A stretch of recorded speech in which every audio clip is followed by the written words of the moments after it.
Do the rich people cringe and say, don't tell them that, Robert? Yes. Don't tell people what you know. Right. Keep them poor. So my father was the head of education, PhD, all that stuff. I go home and ask him, said, why don't we learn about money in school? And he looked at me and says, because the government doesn't let us teach that subject. The government tells us what we can teach and what we can't teach. And I thought that was strange. And I said, but aren't we going to school to learn about money? He says, no, your job is to get a job.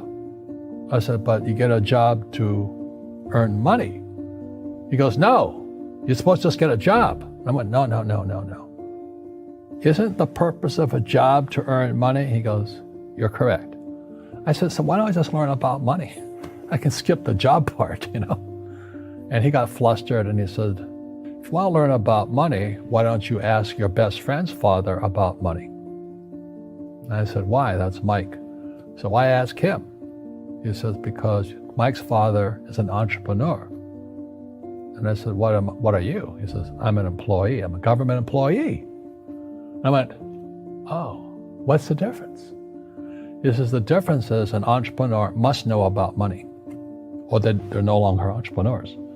And he says an employee doesn't have to know anything about money because the government will take care of them, the company will take care of them. So I'm all confused. But I took my dad's advice and I trundled over to Mike's father's office and knocked on his door and I said, hey, I'm here, 9 years old. Teach me about money. He says, beat it, kid, you know. But that's where the story of Rich Dad, Poor Dad started. And finally, through persistence, my rich dad started teaching me about money on one condition. And that condition was he would never pay me.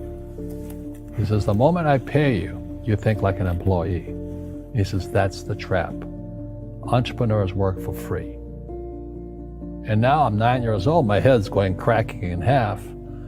He says, you never want a paycheck. You understand that, kid? I said, okay, I got it. And he says, well, how do I make money? He says, that's what entrepreneurs figure out. It's like, so how do I learn about money?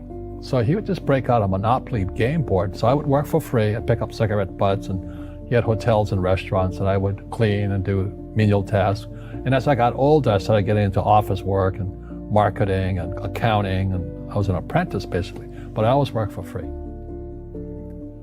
And he would teach me about money. But the way he taught me about money was playing Monopoly. And finally one day I got upset. I said, well, when are you going to teach me about money? He says, what do you think we're doing? We're playing Monopoly. He goes, no. What do you think we're doing? We're playing Monopoly. He says, what do you think we're doing? So I don't know. I'm teaching you about money. And then that's when, you have one greenhouse. He says, there's many formulas for great success in money. There's thousands of them. But one of the best ones is found on the game of Monopoly. It still is today. 4 greenhouses, 1 red hotel. I said, what? He says, one of the greatest ways to acquire great wealth is playing Monopoly in real life. 4 greenhouses, 1 red hotel. Well, is that all there is? He goes, that's it. And he says, what do you think I'm doing? And I went, I don't know. So then he took me out and he showed me his greenhouses. And 10 years later, when I was 19, I was now in school in New York, and I come back to Hawaii, and Rich Dad had bought the biggest piece of land smack dab in the middle of Waikiki Beach. And when you go to Waikiki Beach today, you'll see the Hyatt Regency Hotel.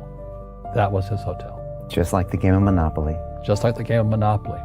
Acquired assets and they became bigger assets. He just kept what's called an assemblage, because that property wasn't that big at the time. So he had to buy out all the small guys. Because Waikiki was a little dirt water little town. So he'd buy out this shop owner and buy that shop owner.